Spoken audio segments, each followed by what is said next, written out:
Desinformación y política, un espacio de la serie de podcast sobre la posverdad que presenta en la UNED el profesor Roberto Aparici, director del Máster de Comunicación y Educación en la Red y del Máster de Periodismo Transmedia. Conversaciones con algunos de los autores del libro La posverdad, una cartografía de los medios, las redes y la política, que plantea un profundo análisis sobre las múltiples caras de la posverdad. Docentes, investigadores, comunicadores que se preocupan por el estudio de las implicaciones de este fenómeno. Hoy nos hablan de desinformación y política dos profesores de la Facultad de Ciencias de la Información de la Universidad Complutense de Madrid. Andrea Donofrio, profesor de Historia del Pensamiento Político, politólogo experto en relaciones internacionales. Ángel Rubio Moraga, especialista en tecnologías de la información, Internet y periodismo digital.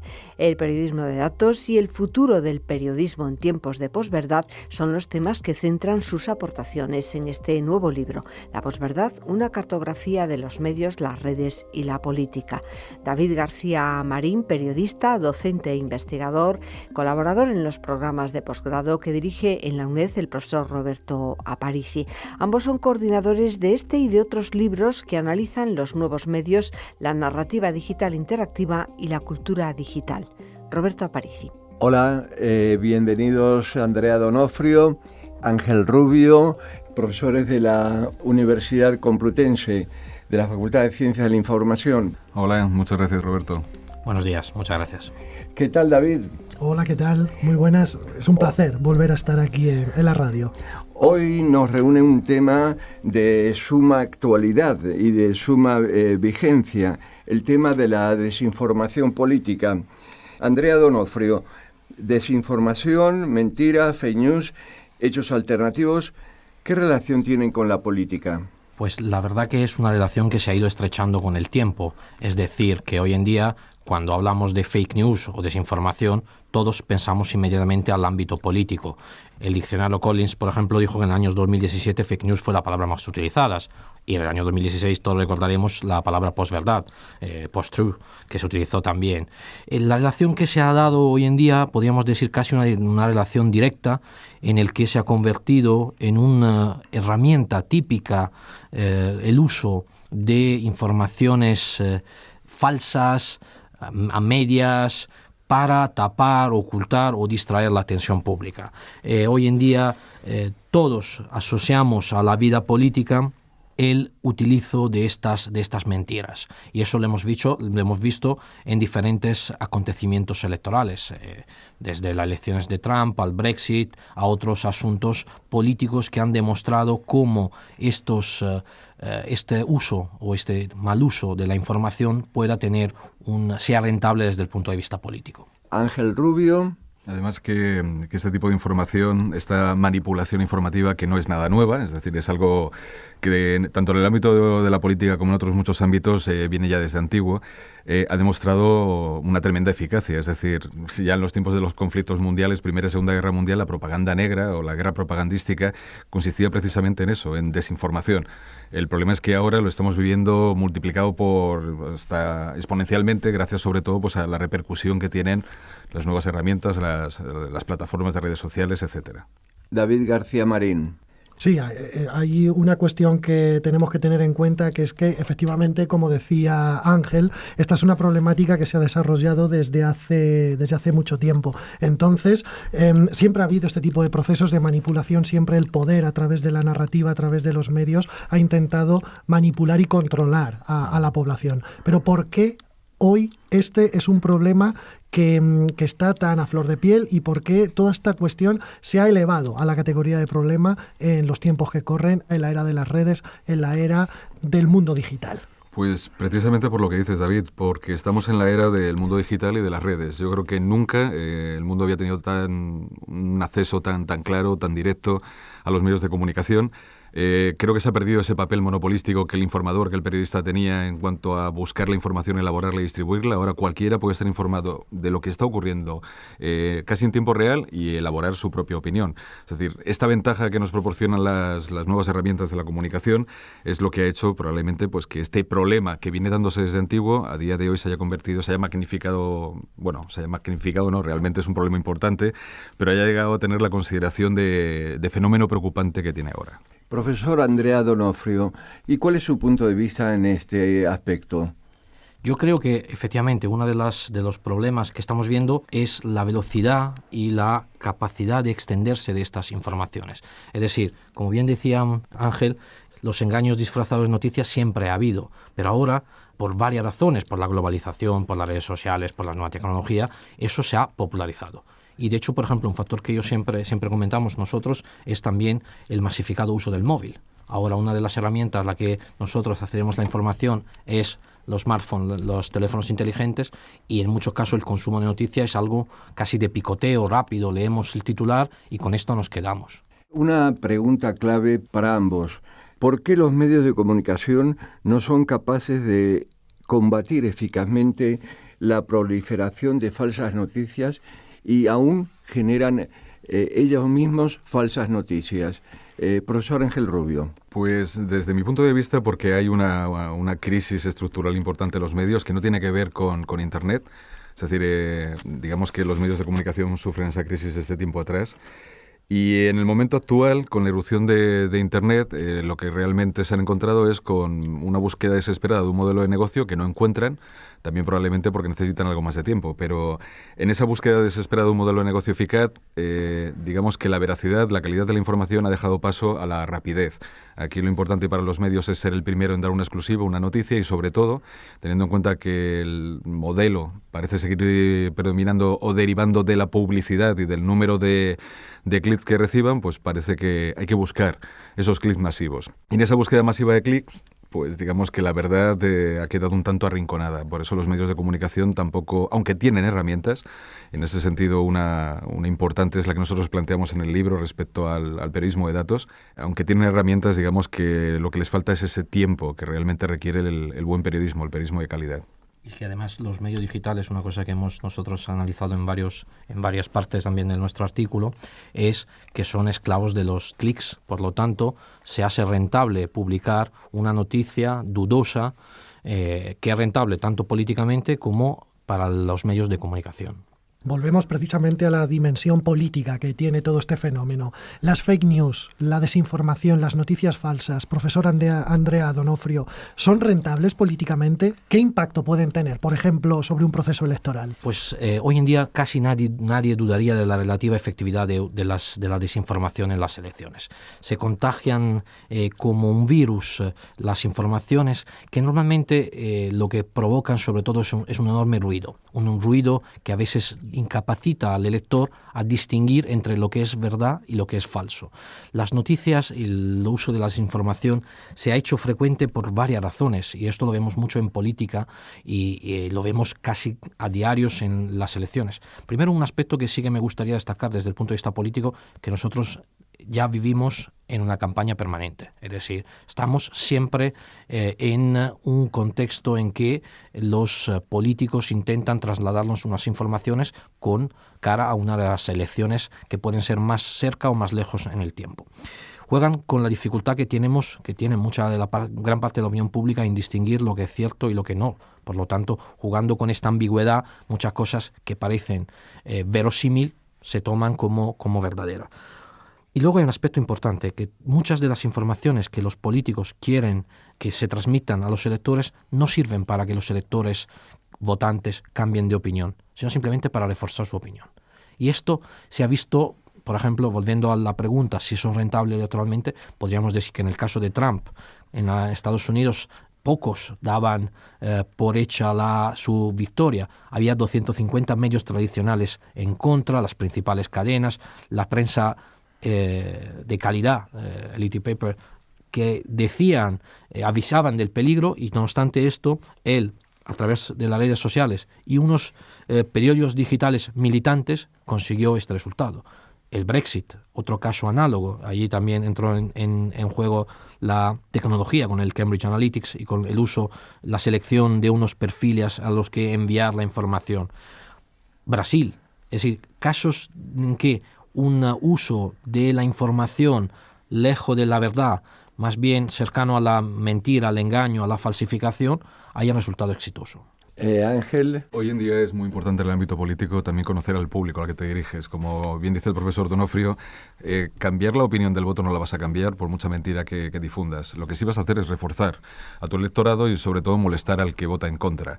Pero hay un público que a día de hoy, anteriormente las campañas tradicionales, digamos que tenían menos acceso a los medios de comunicación, menos formado, con un nivel sociodemográfico cultural más bajo, y que a día de hoy, y lo vemos en el caso de España, cualquiera, independientemente de su nivel socioeconómico e independientemente del nivel cultural, tiene acceso a la telefonía móvil, al WhatsApp.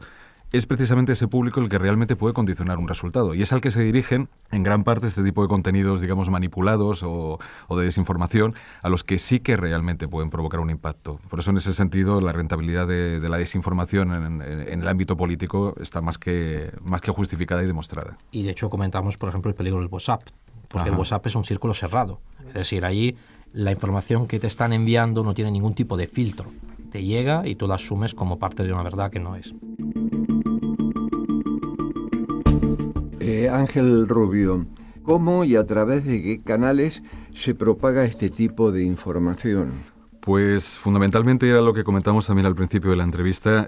Si ha habido algo que haya cambiado respecto al tiempo actual a lo que antes era la desinformación, es la proliferación de herramientas de socialización, en este caso en el ámbito digital, las redes sociales fundamentalmente. Pero los medios tradicionales también colaboran, es decir, cada vez se está produciendo una mayor... digamos que estamos tendiendo hacia el infoentretenimiento, y en ese infoentretenimiento lo que hay que vender es espectáculo, carnaza, polémica, sensacionalismo, con lo cual no es solo una cosa solo de las redes sociales, no es solo una cosa de las plataformas tecnológicas o de los canales de comunicación tecnológicos, como es el caso de WhatsApp, aunque a mí particularmente, incidiendo en lo que comentaba mi compañero, si hay una vía de comunicación que me da verdadero pavor por lo difícil que resulta controlarla, por lo difícil que incluso resulta estudiarla. Es decir, hemos hecho miles de estudios y aproximaciones a Facebook, a Twitter y a otras herramientas de comunicación social, pero por la forma de funcionar de la propia red WhatsApp, ahí realmente no sabemos hasta qué punto una noticia, una noticia viral, una fake news, pues puede llegar a tener un impacto muchísimo mayor que el que pueda tener en redes sociales ya, digamos, más tradicionales, tipo Facebook o Twitter. En los últimos años, medios convencionales hacen uso de estas fake news y no hay un proceso de comprobación. Los medios convencionales siguen siendo aún mayoritarios. Uh-huh. ¿Cómo veis la situación de España en este sentido con respecto a otros países que tienen controles institucionales? Bueno, los medios están asumiendo un papel, quizá no todos, pero poco a poco. Yo creo que esto, quizá le pedimos a los medios de comunicación que avancen más rápido de lo que pueden. Nos gustaría que avanzaran más rápido en ese sentido. Es decir, el periodismo, desde el punto de vista de la formación de los periodistas, siempre se ha enseñado ética, valores, en definitiva, lo que debe ser el buen periodismo. Sin embargo, cuando un profesional de la información llega a un medio de comunicación, al final se tiene que plegar a las condiciones y exigencias de ese medio. Y probablemente muchos son conscientes de lo que están haciendo, de que lo que están haciendo no es buen periodismo, pero al fin y al cabo es por lo cual le pagan y por lo cual tienen audiencia. Hay, sin embargo, medios y canales que sí que están apostando por insistir en lo que siempre ha sido el periodismo, que es, antes de publicar, comprobar la noticia, demostrar la validez de una serie de datos. Ahora estamos viviendo una oleada de fact-checking. Hay portales como, por ejemplo, malditabulo.es y otros muchos, Neutral, por ejemplo, en el caso de televisión, que están intentando demostrar que se sigue haciendo buen periodismo, en el sentido de que antes de hablar de una noticia hay que verificar los datos. Siempre, en el ámbito de la facultad, siempre ponemos como referencia, y quizá haya que actualizarse porque los tiempos han cambiado, que un buen ejemplo de periodismo es el que podemos ver en una película y en un caso paradigmático del periodismo, que es el caso Watergate, en una película como Todos los hombres del presidente, en donde realmente se da una clase magistral de periodismo, de verificación de hechos, de datos, de consulta de fuentes. Se ha perdido un poco, fundamentalmente porque el periodismo también ha cambiado. Los medios de comunicación ahora viven presas de la velocidad más que de la calidad y evidentemente eso pues tiene una repercusión en cuanto al tipo de noticias e informaciones que difunden. Ahí está el problema, en la prisa, tanto en el consumo como en el publicar. Ser el primero en publicar afecta a la calidad. Y eso lo vemos tanto en el tipo de información, pero incluso en aspectos formales. Hay una carrera a ser el primero en no comprobar, no hacer lo que nosotros, por ejemplo, recomendamos en el libro como antídoto, lo del periodismo de datos, de calidad, de hacerlo de forma, digamos, lo más pausado, para que haya una calidad y que esto efectivamente evite estos males que estamos comentando, los bulos, la desinformación y todos estos problemas. Específicamente en política, profesor Donofrio, ¿hay herramientas, tácticas, estrategias, técnicas de construcción de desinformación, de construcción de noticias falsas? Se ha convertido casi en como antes había el asesor de imagen, hoy en día no digamos, desconozco si tenga un nombre formal, pero sí que efectivamente hay personas que se dedican a este tipo de tarea, jugando con dos elementos. El primero, la elección de los temas. Siempre se eligen temas sensibles, temas controvertidos, en el que pueden servir la manipulación o la información falsa para, como decíamos antes, reafirmar una opinión y una voluntad del elector. Y luego, lo que también decíamos anteriormente, la importancia del perfil del votante.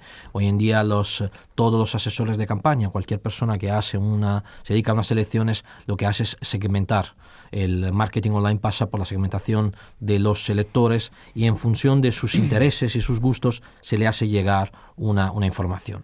El objetivo, lo que decíamos antes, hacer ruido, reforzar unas opiniones. La industria de las fake news es una industria, digamos, poderosa y por un lado también muy rentable. Y esto hace que se utilicen estas herramientas por diferentes finalidades. Hay una importante también que no hay que olvidar. Muchas veces se utilizan para mejorar la imagen del candidato. Se les destacan sus logros, verdaderos o falsos. Se intenta despreciar el adversario jugando, por ejemplo, a su pasado. ¿Por qué hay tanto interés hoy en día por los pasados de los políticos? Es una forma de desacreditarlos. Y ahí es donde, por ejemplo, la manipulación juega mucho, siendo un aspecto relacionados con la vida de las personas. Ángel Rubio. Además, hay también otro aspecto importante y es que en los últimos 50 años, se ha avanzado más en el conocimiento del cerebro de que prácticamente en toda la historia de la humanidad. Eso ha permitido que en el ámbito de las neurociencias a día de hoy se hayan producido avances espectaculares en ámbitos de la propia neurocomunicación, pero también en el ámbito de la neuropolítica. Entonces, a día de hoy, un factor fundamental en todo discurso político son las emociones. Gran parte de las fake news, de la desinformación, va dirigida precisamente a esas emociones del lector, del posible votante, a provocarle una reacción. Es decir, el que tiene una formación cultural avanzada va a analizar, va a meditar y va a tomar una decisión basada en su raciocinio, pero en muchos casos esa desinformación va fundamentalmente orientada a provocar una emoción. Y en ocasiones, aunque la frase no es del todo científica, en ocasiones el corazón toma decisiones que la razón no conoce. Claro, porque esto no se dirige al cerebro, son todos aspectos emocionales que intentan convencer a los electores. Y efectivamente, la neuropolítica está avanzando mucho. Hoy en día se estudia cuáles son los aspectos más sensibles para que los electores puedan decidir en función de estos. Y ahí es donde se va a tocar. Una pregunta fundamental que quiero haceros a los tres. Andrea, Ángel, David. ¿Es posible combatir la desinformación y la información falsa en política? Y si es posible, ¿de qué manera? Andrea. Empiezo yo. Sí. Prefería ser el último para pensármelo más. No. Bueno, la lucha es la que estamos diciendo que debe ser la lucha hacia un periodismo de calidad. Es decir, es necesario diferenciar entre el fact y el fake, entre la verdad y la opinión, datos y mentiras. La apuesta fundamental es hacia la prensa de calidad, esa es mi opinión. La única forma para combatir la desinformación pasa por educación y periodismo. Educación, y volvemos a lo que destacaba Ángel anteriormente, la importancia de la facultad y de la formación que damos a nuestros estudiantes, una formación en que la ética, la deontología no deben ser una asignatura del curso, sino que deben ser unos aspectos que deben acompañar toda la carrera de aquellos que quieren dedicarse a esta profesión, y periodismo de calidad, es decir, saber reunir, filtrar, visualizar los datos, apostar por una información contrastada y verificada. Esto es la clave para que esto funcione, y sobre todo en términos políticos, no caer en la trampa de estas mentiras y desinformaciones que utilizan para captar el voto. Ángel Rubio. Yo esa clave formativa de la educación que comentábamos antes, yo no la tendría solamente en el estrato universitario, en la educación superior, en donde se forma para el ejercicio de una profesión, y es muy importante. Yo creo que un antídoto eficaz para luchar contra la desinformación es empezar desde abajo, es decir, desde las etapas formativas ya, quizá no de primaria, que me parece excesivamente exagerado, pero sí desde un momento en el que, sobre todo los chicos que empiezan a hacer uso de las redes sociales, no cuentan con las herramientas ni el conocimiento necesario para hacer un buen uso de ellas. Es decir, hoy en día en los colegios en secundaria, por ejemplo, no hay ningún tipo de asignatura que les forme sobre los riesgos, virtudes y potencialidades de las nuevas tecnologías, de las redes sociales, por ejemplo. Creo que esa educación hay que bajarla a ese nivel, hay que formar a los alumnos, a los estudiantes, que luego, el día de mañana, podrán tomar una decisión, estudiar una carrera, pero ya llevarán una formación respecto a qué les pueden aportar las redes sociales, Internet, etcétera. Y evidentemente, pues también lo que ha comentado mi compañero, de que el periodismo, los medios de comunicación tienen también mucho que decir al respecto para combatir la desinformación. ¿Y David García Marín? Suscribo completamente lo que han dicho los compañeros. El asunto de la formación de la ciudadanía a mí personalmente me parece absolutamente fundamental, porque hay determinadas investigaciones, así se ha comprobado en repetidas oportunidades, sus resultados dicen que la falsedad, los contenidos que resultan más emocionales, que resultan incluso falsos, que son mentira directamente, terminan siendo más viralizados, más propagados, y desde luego tienen un recorrido, ¿no? Llegan mucho más lejos que aquellas informaciones que, siendo verdad, pues resultan mucho más moderadas, o que a lo mejor no van en esa dirección que marcan nuestros propios sesgos cognitivos, ¿no? Con lo cual ahí tenemos todos una responsabilidad. Es decir, el periodismo, la prensa puede tener mucha calidad, pero si ahora tenemos las herramientas para que cualquier ciudadano pueda construir su propia fake news, pueda construir su propio canal de informaciones falsas, y desde un punto de vista de isonomía, es decir, construir una noticia que aparentemente, porque bueno, pues tiene su titular, tiene su entradilla, tiene su cuerpo, tiene una imagen que se puede haber descargado de la red, pero puede parecer una información estándar, por lo menos formalmente desde el punto de vista periodístico, si eso ya está al alcance de prácticamente cualquiera. ¿Cómo diferenciamos una cosa de la otra? ¿Cómo diferenciamos el periodismo de calidad? ¿Cómo diferenciamos la noticia que verdaderamente ha sido construida con arreglo a una serie de criterios de verificación, de fact-checking, de comprobación de los datos, de depuración de los datos, de lo otro que no es una noticia y ni siquiera se pretende que sea una noticia, sino que está construido, ¿no? Está creado para otros fines? Y ahí la ciudadanía debe formarse, y todos, desde la institución educativa, desde los medios de comunicación, ¿por qué no también? Tenemos que hacer una labor de formación y de sensibilización hacia la ciudadanía en relación con este tipo de cuestiones. Pero si me permite, David, también es importante que el periodismo recupere credibilidad. Por supuesto. Porque en esto entra también en juego. Muchas veces no es solo la credibilidad de la gente, que obviamente hay personas con mayor o menor predisposición, pero también es un asunto de credibilidad, que es fundamental que vuelva. Sí, por supuesto. Decía la Comisión Europea en un importante documento que publicó hace unos meses que este es un fenómeno multidimensional, multicausal, con lo cual sus soluciones son también multidimensionales, pasan por tocar diferentes aspectos de la realidad y de la sociedad. Y de hecho yo creo que los fake news, perdona que interrumpa, son más un síntoma de una crisis más amplia, es decir, no son solo el problema, sino que son una visión, un resultado de una serie de problemas democráticos, políticos, económicos, que van más allá del tema informativo.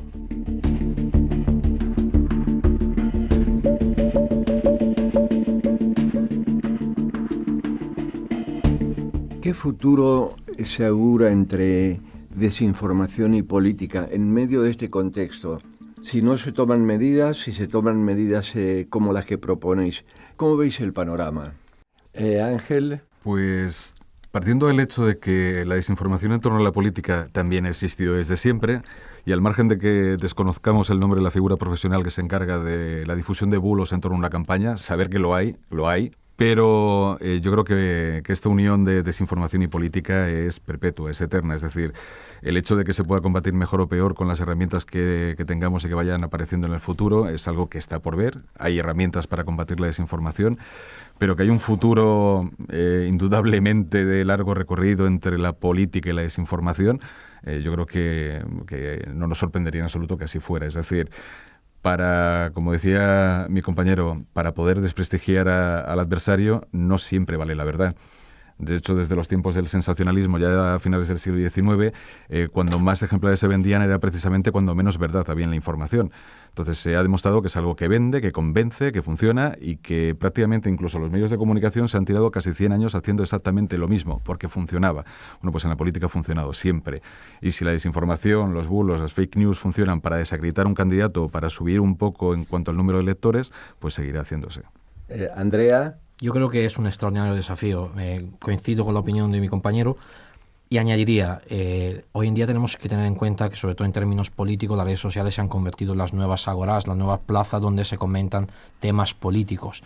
Simplemente el control jurídico, como se está planteando, por ejemplo, la Unión Europea, acá las elecciones de mayo, establecer mecanismos, no sé cuánto efectivo puede ser. Es un desafío, yo creo que mucho más profundo. Periodismo de calidad, como decíamos, por supuesto, pero buscar la fórmula para evitar que siga habiendo propagación de narrativas manipuladas es muy complicado. Es muy complicado, porque hasta que los políticos verán que este uso es rentable, no dejarán de hacerlo. Está claro que si ellos reflexionan en términos electorales y ven que la circulación de bulos, de informaciones fáciles, temas sensibles, es rentable desde el punto de vista político, no querrán dejar de hacerlo. Por lo tanto, hay que hacer una reflexión, como decía, más profunda por el tema de que esto no es simplemente un problema, es un síntoma de una serie de problemas que creo que afectan al mundo económico, político e informativo. ¿Y para ti, David? Quería lanzarles una cuestión, una pregunta, porque es a su vez un problema, es un desafío, y no puede ser para el periodismo de calidad, para el periodismo tradicional, una oportunidad también. Sí, en realidad lo es. En realidad lo es. En cierta forma, digamos que las nuevas estrategias a la hora de construir o de reelaborar el periodismo son parte de esa solución, de esa oportunidad que se le está ofreciendo al periodismo. El periodismo de datos es una opción en ese sentido, pero al igual que empezamos, es que no es nada nuevo el periodismo de datos. Los datos siempre han estado vinculados al ejercicio del periodismo, solo que ahora, por ese carácter, digamos, de que los datos son sagrados, son los que tienen que constatar la esencia de la información, se ha recuperado esa parte de la esencia, del valor de los datos, pero hay otras tendencias como, por ejemplo, pues el fact-checking, que también lo estábamos viendo, el apostar por nuevas narrativas más, digamos, en donde el elemento visual y el papel que tenga el lector son más importantes a través de las visualizaciones, a través de herramientas de visualización de datos. Son una oportunidad sin duda alguna. El problema es, ¿están los medios dispuestos a apostar por ello? Porque evidentemente es buen periodismo el que se puede hacer mediante técnicas de fact-checking, mediante el periodismo de datos, pero requiere formación, requiere tiempo, requiere dinero, el periodismo de calidad es caro, y sobre todo paciencia por parte de los medios para ver que este periodismo también sigue atrayendo audiencias como lo está trayendo el periodismo chabacano y falso que estamos viendo hoy en día. ¿Qué aporta vuestro artículo en el libro La posverdad, una cartografía de los medios, las redes y la política? Ángel. Pues desde mi punto de vista, y como refleja el título, digamos que hemos intentado acercarnos o describir en profundidad lo que consideramos que es un antídoto contra la posverdad, que es el periodismo de datos. Porque realmente lo que aporta es lo que tradicionalmente en el ámbito académico estamos acostumbrados a hacer con todas y cada una de nuestras investigaciones, un método de investigación científica, en este caso propio de las ciencias sociales, a través de la estadística, a través de algoritmos, a través de técnicas informáticas, que nos permiten encontrar una serie de datos que nos van a permitir realizar o elaborar una historia. El periodismo de datos no significa que no sea manipulable, evidentemente, y desde el punto de vista ideológico cualquier dato puede ser manipulable, pero es sin duda alguna una herramienta, un antídoto que creemos bastante eficaz contra la posverdad. Andrea. En la misma línea. Efectivamente, nuestro objetivo es poner de manifiesto, como una forma para luchar contra estas posverdad, estas tendencias a hechos alternativos, es un periodismo basado en datos fiables, datos sacados con unos métodos científicos y que puedan servir para ofrecer la realidad. Muchas gracias, Andrea Donofrio y Ángel Rubio, por estar con nosotros. Gracias, David García Marín. Gracias a vosotros. Muchas gracias. Un placer. Muchas gracias.